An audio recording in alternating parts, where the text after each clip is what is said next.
William Ruto is a very stressed politician at the moment because Gachagua's DCP party launch set on June 3rd is going to actually, erase UDA from the political scene.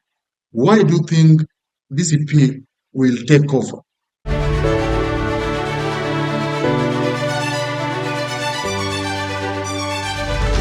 Now, folks, welcome back to the channel. This is Dr. Politica. I'm hoping you're doing well wherever you are. And my name is Peter Ogutu, who's here with the code power that said Kenyan.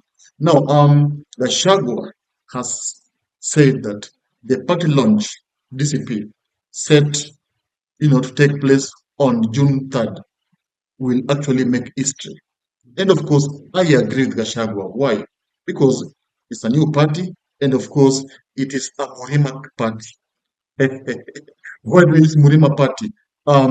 Truth be told, Murima, Mount Kenya, has been the backbone of all elections in Kenya. And I don't need to remind you that.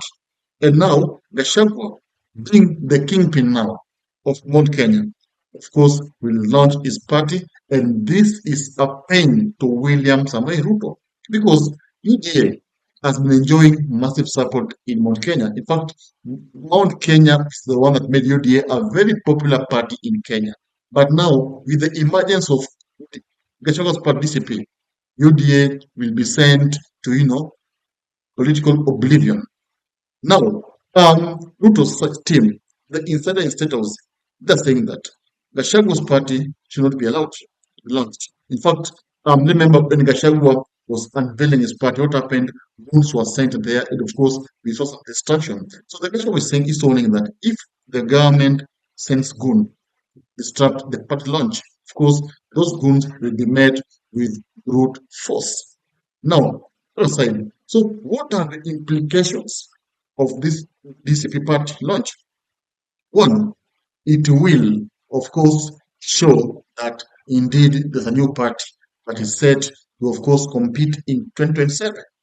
Why am I saying compete in 2027? When I say compete, I'm talking about DCP and, of course, UDA. These two parties will compete in 2027. But one party, UDA, is now a weak party. Why? Because we are witnessing massive, exit from UDA. And now DCP will set to, of course, unite the whole Mount Kenya region. We're talking about 8 million votes. 8 million votes. Yeah? It's a huge number. And no candidate can ignore such a number. And DCP is set actually to knock Ruto out of Mount Kenya. And DCP is set to deliver votes from Mount Kenya to another opponent, but not William Samoei Ruto. So that's where the twist is. And that's why the party launch is a pain to William Ruto. And in fact, right now, he's really trying ways of trying to stop party launch. What are the ways? The government has, of course, saying the Gachagua should pay 3.7 million Kenya shillings for him to be allowed to use the, Kasarani Stadium because the event will take place in Kasarani. And now Gachagua said it's okay, I will pay, no problem. But the party will be launched. And the launching of this party is the new chapter of Kenya's political, arena. Actually, what Kenya is so happy at the moment. We saw Malala, just stamping, saying that every Kenyan should, go and of course witness how the party launch will take place. And of course, he mocked UDA, said that UDA is dying and has died. In fact, UDA members from the Mulima who are now in UDA have lost, credibility in Mulima, have lost support, thus making UDA an obsolete party. So, do you think that DMK, DCP launch will actually, erase UDA from the political landscape? Do you think so? I think so because, anytime when UDA came up, UDA actually surpassed ODM in terms of popularity. Why? Because it was a new party and it was formed out of sympathy. And of course, Kenyans like sympathy, and Kenyans sympathized with Ruto. And now DCP is, of course, enjoying the same fruits, sympathy. Now, with DCP's launch, we are expecting a lot of Kenyans actually to have sympathy with the party, and of course by doing so the party will be the most popular. And once a party is popular, it means it will enjoy massive votings, massive followings from the country. Now Ruto is not a happy person, and now he wishes at least DCP ikue yake. In fact, I'm very sure behind the scene he's trying to buy DCP. Even though the 10 billions that he said Gachagua asked him, I'm sure Ruto will have to give Gachagua that money because DCP is the next kingmaker in Kenya.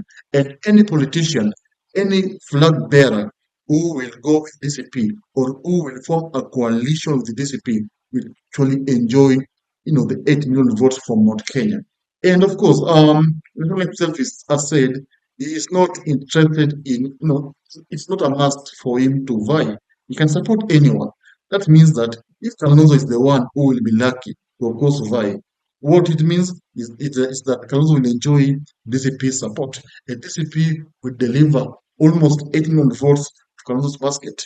Just imagine Kalonzo getting 8 million from Mount Kenya. What does that mean? It means that Ruto will be crying early in the morning. That Ruto will be locked out. And another twist here is that Aguambo, who is Ruto's, last resort. Yeah, Aguambo has now shown sign that he would also like to vie in 2027. In fact, Oburu Odinga said that they have not said they'll support Ruto in 2027. They're only supporting his government. It means that if Ruto goes to the next election without Aguambo, without DCP, I think Ruto will be the first candidate or the first president to serve one term. It's a relative. Numbers don't lie, yeah? Mount Kenya is gone. And of course, this is where the pain is. Mount Kenya is no more. And the fact that Mount Kenya is gone and Raila is gone, Ruto will be left an orphan politically. Yeah. And I don't think he will stand the competition. I think he will love to talk to Gachagua very well. In fact, he will love to chase Kindiki against Gachagua because it is getting hot day by day. Yeah. Impeaching Gachagua was the most, you know, um, brutal mistake Ruto has ever made in his 35 years of politics because impeaching Gachagua has made him lose support in Mount Kenya.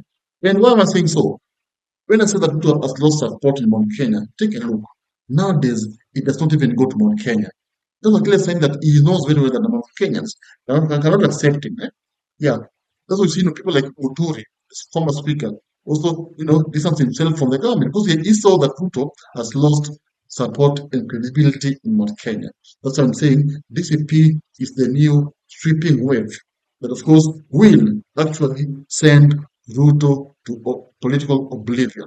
And now, since politics changes over time, do you think Ruto will manage to convince DCP to join his coalition? Because, in politics, everything is possible. As in, there are no permanent enemies, no permanent friends, even though Gachagua has vowed to punish Ruto by, of course, making him a one-term president. So if Ruto comes to Gachagua and gives him money, tells him, "Amen, come back, I apologize. Come back and make you my DP again."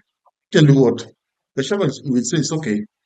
I'm coming back, take DCP." But now, the launch is going to be shocking, and the launch will make Kenya, you know, a political, dramatic scene again. Tell me, do you think Ruto will survive this launch? Do you think so? Thank you.